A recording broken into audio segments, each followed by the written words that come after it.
Welcome to Believe in Colts. I'm Lawrence Owen. Along with me, as usual, is DeQuell Jackson. DeQuell, we ain't spoken a week. How have you been? Been great. I've been great. I can't complain. Colts got another W. Things look to be going smoothly offensively. Another great day to talk some football. Absolutely, man. Really, the Colts now sitting a lot better than they were a few weeks ago.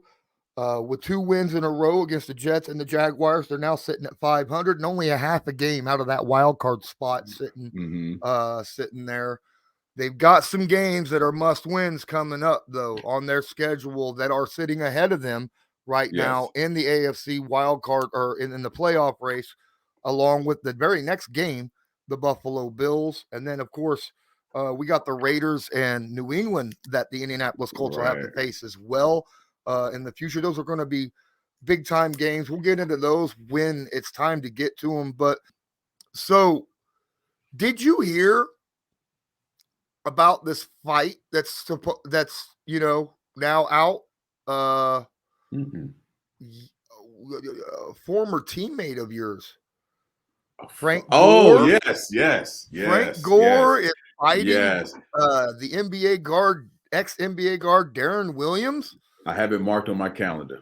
Really? I tried to call him. I called him the other, was it the 20? What day is it? I think it is. So I tried to call Frank. He's like, hey, man, because Frank, this is what you don't know about Frank. And this is why I think Darren Williams doesn't have a clue what he's going up against. Frank Gore boxes. He's a boxing fan. He loves football, but he loves boxing equally.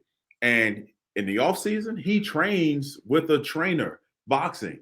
He actually promotes and actually has sponsored fighters. He is this is going to be very interesting. I'm going to make it my business to be there and support. I think it's going to be. I don't know anything about Darren Williams' past in boxing, but he's going up against a buzzsaw because I know the Frank that I know is highly competitive, and this is serious. He's taking this very serious. So I'm excited for it. I'm really excited. But the guy can't sit down. He's just a energizer, man, a human energizer. He can't sit down. So this is going to be interesting, man. I know it's going to be a packed house. I'm looking forward to it. Yeah, I had to use it to kind of get into our sponsor here because our Got it. sponsor is Bet Online, right? And they have fight Yes. odds on this fight. Really? Yes, they have Darren Williams favored What? by Oh, 250. oh no. Frank Oh Gore no. plus 200. Yes. No. No. No. 71.4% in favor of Williams emerging as the victor. So if you believe in Frank Gore, ladies and gentlemen, if you're listening to this right now Yeah. or watching this, go take this bet on Bet Online. Yeah, I think I'm going to do it. I need to get yeah. so okay, so check this out. Bet Online is they're back. They're better than ever. They got a brand new system. You can head to the new updated desktop or mobile website to sign up today and receive 50% off on a welcome bonus for your first deposit. And you just use our promo code Believe50 to receive that bonus. And they cover basketball, football, baseball, obviously boxing because we're talking about it right now. But yeah, I'm very seriously tempted to go in there and bet on them as well. Yeah, I'm putting my money on Frank. I can tell you that right now. I know that guy. That guy's he's a boxing savant. You hear me? And the guy's committed. I don't know anything about Darren Williams. He could be because no one's stepping in the ring without having being in the ring before. That's my opinion. But yeah, I'm looking forward to this. This is going to be very interesting. All right. All right. Well, what did you see yesterday in this game defensively? Because honestly, I'm watching this game and it seemed like the Colts were having a lot better time with this Jacksonville Jaguars team in the first half than what they were in the second. Because the second, the Jaguars were able to rattle off 11 play drives, 3 drives Mm-hmm. in a row in the Mm-hmm. second half. What you see there? Yeah, you just said it. The first half seemed it was a tale of two halves. Defensively, if you look at the first half, they pretty much shut down the Jacksonville Jaguars offense. I believe Trevor Lawrence and that offense had maybe two completions by the end of the first half. They were our defense was winning the third down percentage, third down rate. I mean, it was playing great on third down, but I think our D line was able to cause some pressure to put guys in front of Trevor Lawrence's face to cause him to have inaccurate throws. And the second half rolls around, and whether it was a lull, I don't know what it was, but you have to be able to. We talked about it before. When you're in this position, you have to be able to finish games and put games together. You can't afford to have this lull in the third quarter or the second half when now Jacksonville Jaguars, a team that's very familiar with your roster and your scheme, if you let them hang around, I don't care what their record is, they're gonna inch back. And that's just what happened in my eyes. It was almost like the Colts were itching to try to give this game away. And I didn't see the same sense of urgency that we witnessed in the first half compared to the second half. The second half was just, thank goodness we were able to hold them off. However, I don't think the score was indicative of how much the Colts dominated this football game. From an offensive standpoint, the way we ran the ball, we had our way running the ball. The first play was the indicator how the rest of the game was going to go on the ground with Jonathan Taylor. But defensively, obviously, Kwity Paye finally got his half sack. He had been getting close for weeks now, but defensively, I do like overall how they played, but you cannot afford to give up 10, 12 play drives and just have not a complete letdown, but almost a letdown in the second half when you're playing an opponent that you're very familiar with and that this is a must win from here on out. And you talk about the upcoming schedule, the Bills, the Raiders, New England, those guys are playing well, but we'll hold that off for later. But for the most part, I think this team is in a decent place defensively, but you have to be able to keep that intensity and keep the pressure on. Like we witnessed in the first half. Yeah, kind of riding off of that, we had a question. I'm going to be referring to a lot of Twitter questions that I received for today's podcast. So appreciate everybody on Twitter. The first question is going to piggyback off what you just said. It's Company of Eagles asks, what's wrong with the defense? They keep letting teams back into these games. It is now an established pattern. We jump out to a big lead, and then all of a sudden the Colts forget to play defense. Why? Yeah, it's a great question. It's a great question because I think the DNA of our defense is that zone concept, right? And too many times this year I've seen us take that lead, and then all of a sudden we play a softer coverage on the back end. And when you should not change the way you're making calls, but there has to be a trigger to let guys know, hey, you know what? We're going to keep our foot on their throats. We're going to keep applying this pressure. We're not going to sit back and allow teams to graciously, methodically go down the field and dink and dunk us, and it turns into a football game. Either our units aren't built to withstand that. Once you get a lead in this NFL, you have to be able to keep it. And it's very hard to win games in this league. But defensively, I've seen it far too often this year where, we just sit back. And even in red zone, we got to apply pressure. When we need to play man, we don't. And I get it. We lead the league in turnovers. And part of it is due to being able to play a lot of zone. And you get the good with the bad, but you have to be able to live with it. But, in zone coverage, for instance, while I made the analogy about our turnovers, well, it allows all those everyone on the back end to watch the football where it's being thrown as opposed to playing with your back turn, playing man coverage. So I get the concept of it. You want guys rallying to the football, but it's come back to bite us in the tail sometimes. And we almost witnessed that this past weekend against a division opponent. Yeah, I've always been a proponent of play with what got you there, right? Same. Unless they figure it out, keep playing with what got you at that point. And that's a tendency of most coordinators. Most coordinators say, now they're able to kind of take a deep breath and let's kind of play the quarter and play the the time during the game. I mean, it all plays a part, and you see it quite often. It's very a familiar territory. How coordinators will kind of pull off the reins a little bit, and then you try to bring that sense of urgency if the game is if the ball game has become a game. But you can't. This team is too young. This team has to be able to figure out how to consistently play and apply that pressure from 4 quarters.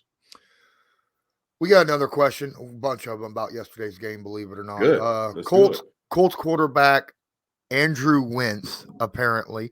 Now, I think they changed this name because yesterday when they during the pregame, the lady that was down on the field reporting actually said Colts quarterback Andrew Wentz, and I was like, what? And she didn't catch it, but right. it happens. But this person asks, do you think yesterday was considered like a trap game, considering how the offense played? That it didn't look like it was ready for the way this defense came out and attacked the offense, and how the offense didn't look like they were adjusting very well to how that the Jaguars defense was attacking them. No, I think they went into this game. What I saw, the game that I witnessed, I thought it was this is the Colts team that we knew them to be. We're going to run the football. If we stay committed, we have a more than capable guy in the backfield to get us our yards, to make things a lot easier on the play caller and on Carson Wentz, and to set up the pass. I thought for the most part, that's who we are right now offensively. And I think, because you're playing Jacksonville Jaguars, they are familiar with bodies. They are familiar with schemes. So this has become a more difficult. Anytime you play within your division as well, this as well as anyone, Lawrence, it's very difficult. Even the teams that don't have winning records, it's always a pretty close football game, Yeah. So I thought for the most part, we saw who we've seen, play this game and how we witness how we win football games. We run the football and we set up the in the past to set up through that. And an opportunistic defense where we create turnovers. The last play of the game, to win the game, basically, the turnover to win the game was off of defense. And, I thought it was very indicative of who we are as a football team. I didn't think, obviously you have the ebbs and flows throughout the game. There's some in-game adjustments that needs to be made. That could be something that, they could do a deeper dive defensively. Why are we, letting teams crawl back into the game? Well, there's a game plan heading into the game, but then there's an in-game adjustments, and maybe we need to tighten up in that area, and maybe that could solve the issue of just allowing teams to creep back in the football game. That is interesting. Nick Balfour wants to know what happened to the running game after the first quarter. I want to jump in and just say, hey, Nick, I don't know if you noticed, but we had a couple guys who were dealing with injuries, especially Quentin Nelson during this game. Yeah. He went down, came back in with what I liked.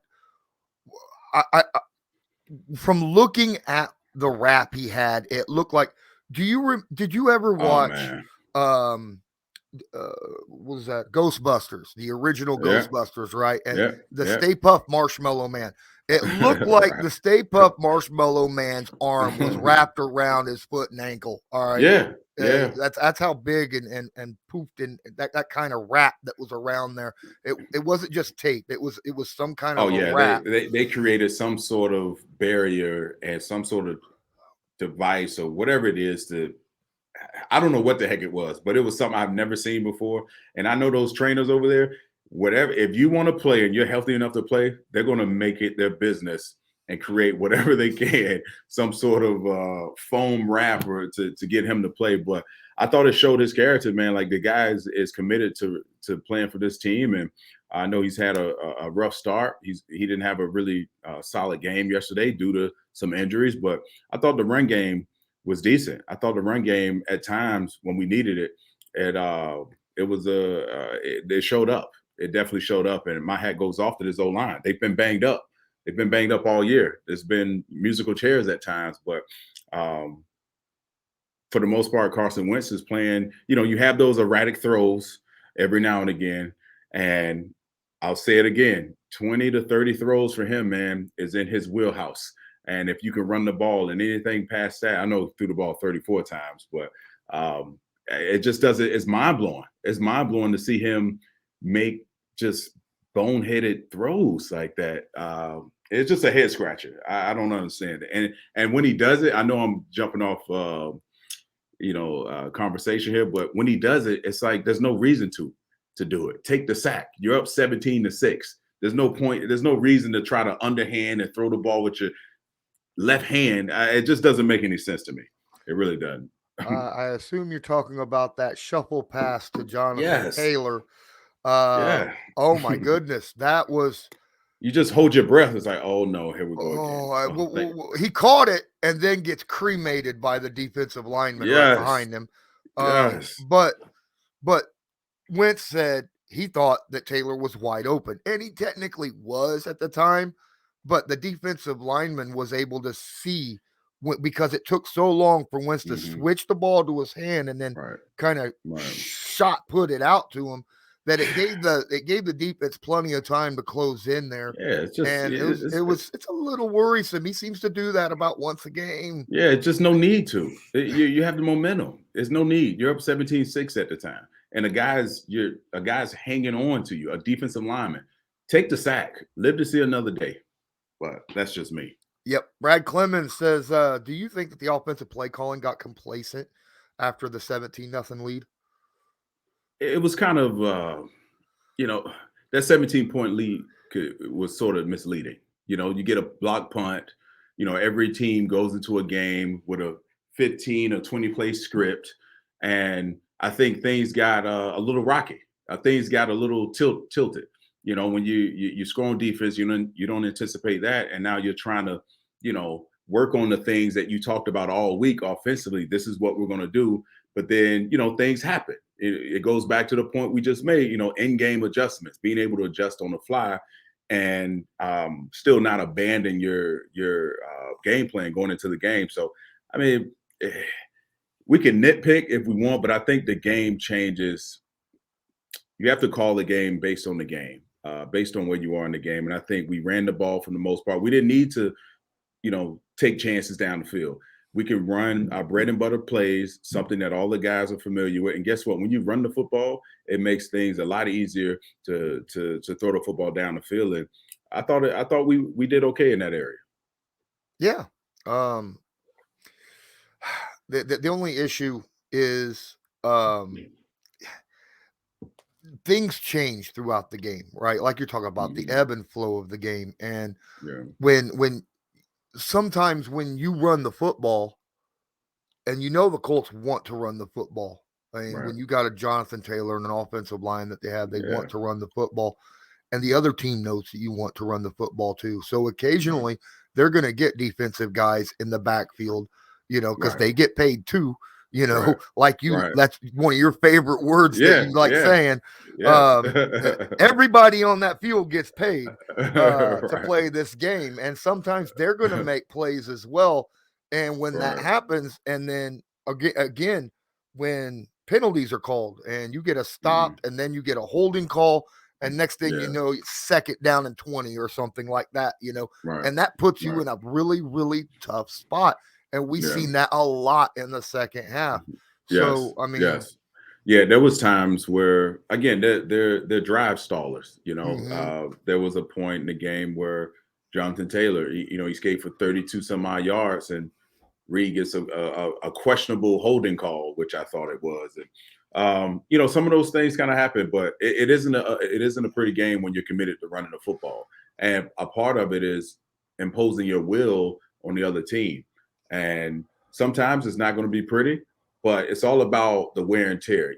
Can a guy withstand, Quentin Nelson and our offensive line just for 40 some odd plays, just attacking you, not pass setting? That takes a toll on the defense. That takes a toll on the D line. And part of it is just that, we want to, impose your will, and the good teams are able to do that and stay committed to it. And clearly Jonathan Taylor is having a monster year. I read somewhere he has over 7 straight games of over 100 plus scrimmage yards and a touchdown. And a touchdown. So and a touchdown.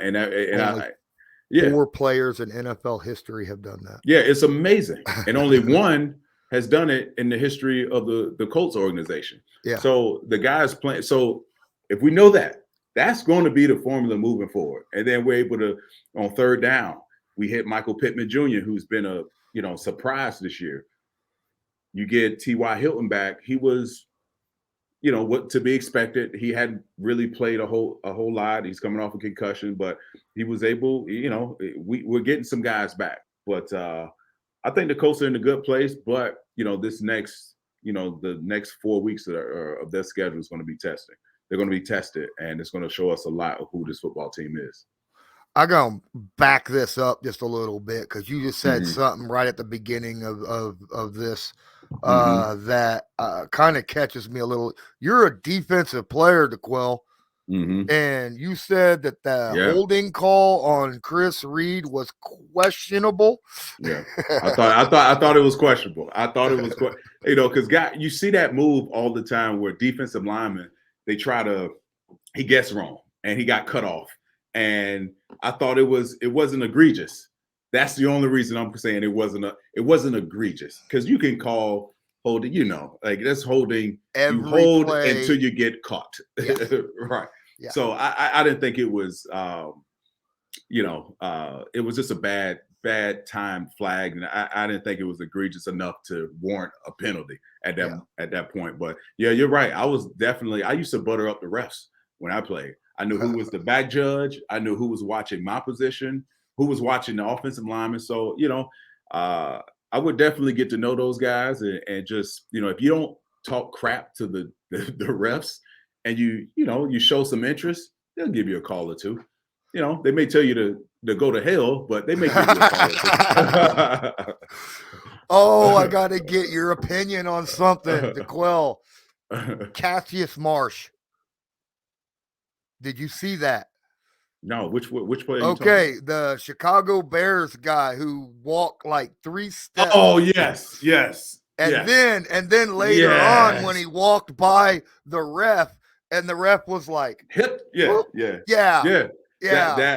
So okay, so here's the thing, and now in today's, the way they call the game today, right? As a player, you make a great play, you're off the field. And even though I don't agree with it being a penalty, but the rules are the rules. You can't make a play and then walk towards the opposite sideline for like 5 or 6 yards. And then on top of that, you add insult to injury. You get into a hip checking contest with the ref on the way back to your sideline. So I thought it was egregious. And what was more egregious was his explanation after the game. It was like, dude, that's a flag in every sense of the word. You know how they're calling the game. And this year, there's an emphasis on taunting. There's an emphasis on it. Let me tell you a little secret, Lawrence. The great coaches, not only do you scout the opposing team, but you actually scout the refs that you're going to have. You know how many, what are they, like everyone has a tendency. Refs do as well. Well, one guy likes to call defensive PI. One guy likes to call taunting. So that going into a game. And it's just, the moment was too big for him. But I think it was just, listen, the spirit of it, the football player in me said, let it play. You just made a good play. Let it ride. But, they have the emphasis on taunting this year, man. And the rules are the rule. I thought it was too much. It was a little too much. The walking into the ref thing with the hip check situation, a lot of people want to, throw it at the – I want people looking at it this way. He should never even walk near the ref. He already knew what was going on. He already knew how the refs were going to react to things. He should have never put himself in a situation like that. He intentionally walked right next to that. Well, I have a difference of opinion. I thought as he was turning around, this is momentum. It looked to me as if the ref kind of initiated the contact. Yes, I agree with that. I think the ref did. I think the ref did initiate that hip check, but with the already getting hit with the the taunting call, Right. he already knew how these refs were handling things. He shouldn't have even been near the ref when he walked. There's 100 yards there, that you can walk around this ref. Leave the guy alone. Don't give him, a chance to drop insult on the injury. Yeah. What was fascinating about it was the flag after the hip check. Now the flag comes out. It was like he had his hand on the flag before. It was like am I going to call it? Yeah, he was like questioning whether or not I should make it. Should I let it go? Did any of it? And I think he was looking at, and I'm not a ref, never intended to be a ref, but I think he was looking for a reaction from the other team. If there would have been a bigger reaction, I think the flag would have been thrown a lot sooner. But the whole hip check thing and all that, he was like, you know what? It's time to throw it. But that was an interesting play. That was a very interesting play. Definitely. But it definitely cost his team. Yeah. Cost his team. Oh, definitely cost his team. I mean, that had a lot to do with as close as the game that was last week. Let's get into a little bit of the defensive questions. We got most of the offensive questions out of the way. Let's do it. D, that's just the name. D says, do you think that Isaiah Rodgers can hold down the starting outside corner job with Rock Ya-Sin, with the way that Rhodes has been playing? Because Rhodes hasn't been playing as well as of late. Do you think? Right. To me, I think Rock's been playing, in my opinion, solid all year. Same. Yes. Solid football all year. Rodgers started off a little rough. Right. I think the last couple of weeks he's looked pretty good. What are you thinking of this situation here? Yeah, I've seen it. I've seen it before. Rhodes isn't playing well. Whether he's not available. He's been banged up, and he's just not playing well. And slowly, you have to start matriculating more playing time for everyone else. And Rhodes, I know they're committed. They paid him a healthy contract, but you have to do what's best for your football team. And right now, he's not the answer. He you hate to say that, but he's just been too up and down, and we're in week 10. After 10 weeks of evaluating these guys in game, I do think Rodgers could be the better answer, but you have to also look at experience. Rhodes has a ton of experience in big games.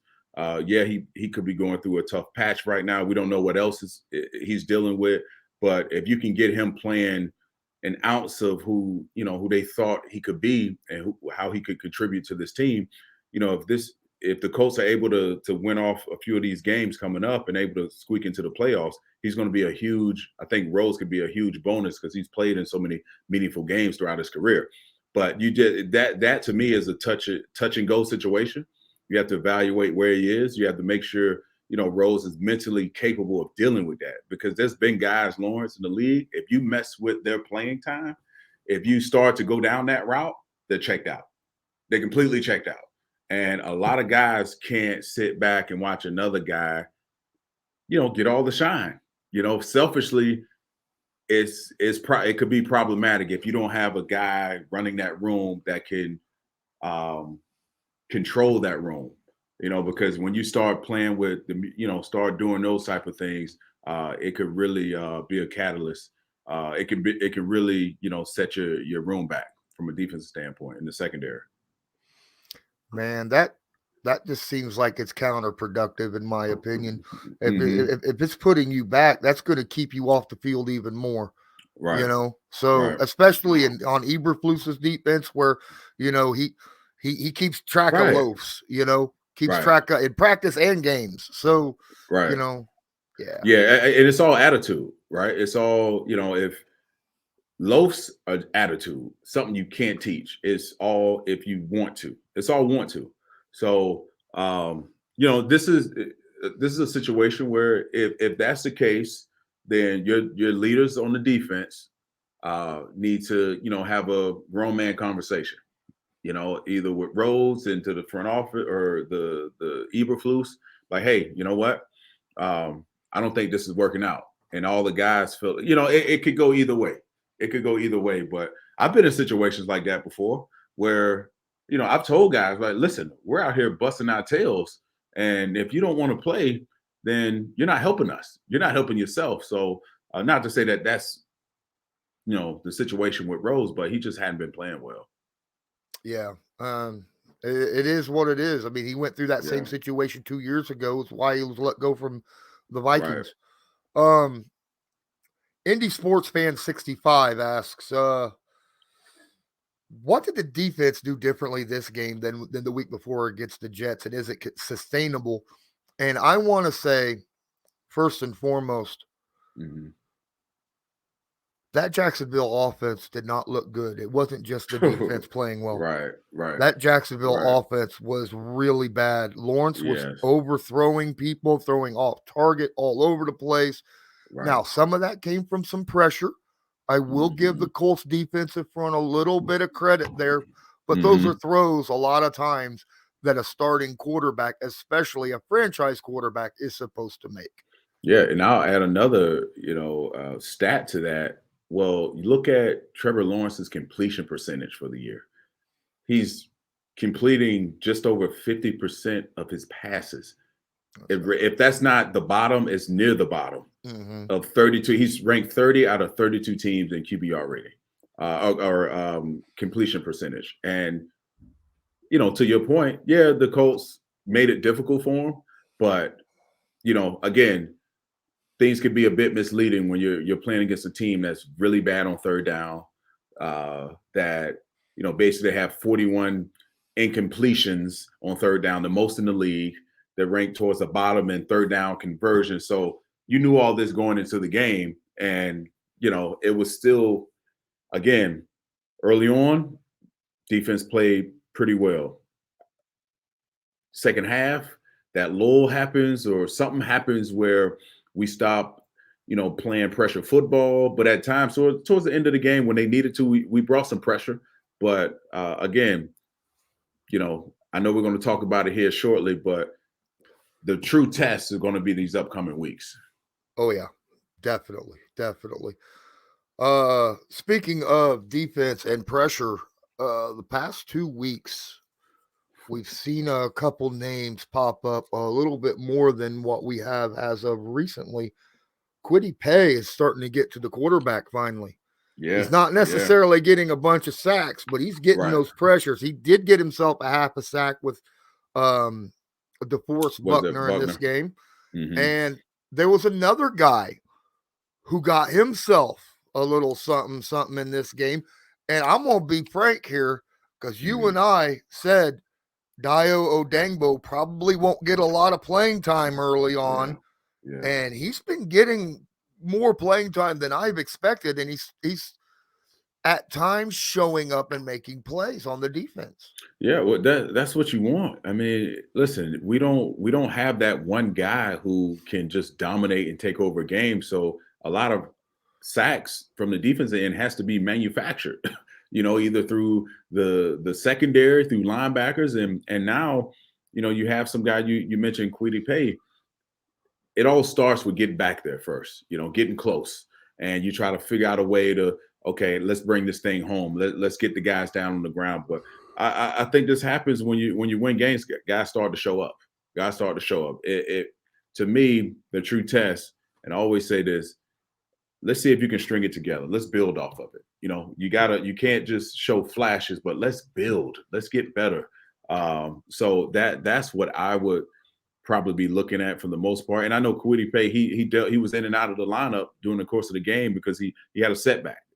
And we talked about it before. This is a part of the season where injuries start to creep up, those soft tissue, nagging, injuries start to plague you a bit. And now, you're going into that second wave, that third quarter of the season, and you need all your guys healthy. And some guys are going to be, find their second win. And hopefully the guys that you mentioned, Kwity Paye and Dayo, can really, spark this team defensively and just get into the passer because God knows we can use it.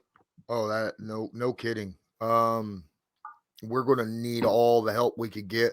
Another guy that stepped up last couple of weeks, Taylor Stallworth, right? The guy coming in, filling in for Grover and DeForest. He's got himself a few sacks the last couple weeks, so that's nice to see as well.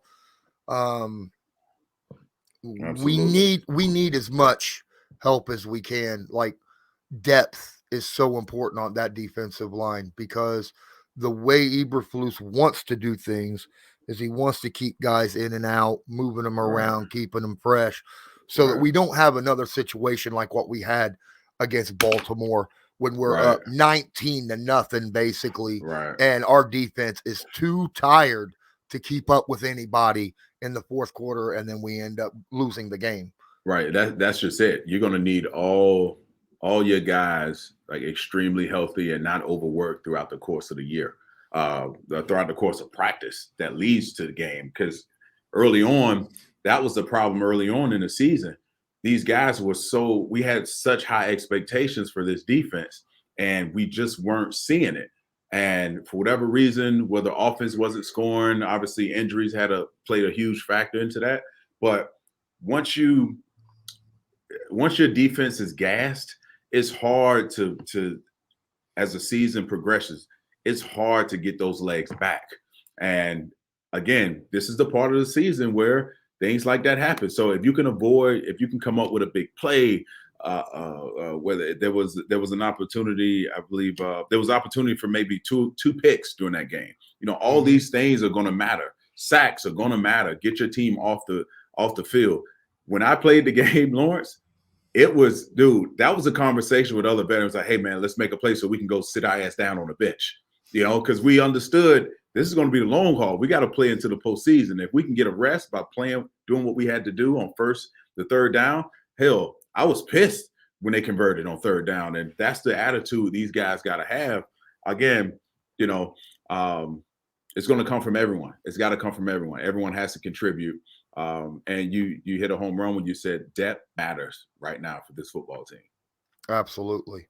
I think we're going to end up getting close to ending this. We'll come back later on in the week to break down the Buffalo game that's coming up next week. But I just want to hit on it just a little bit beforehand.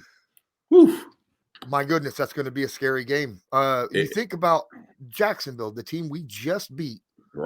Beat Buffalo the week before 9-6.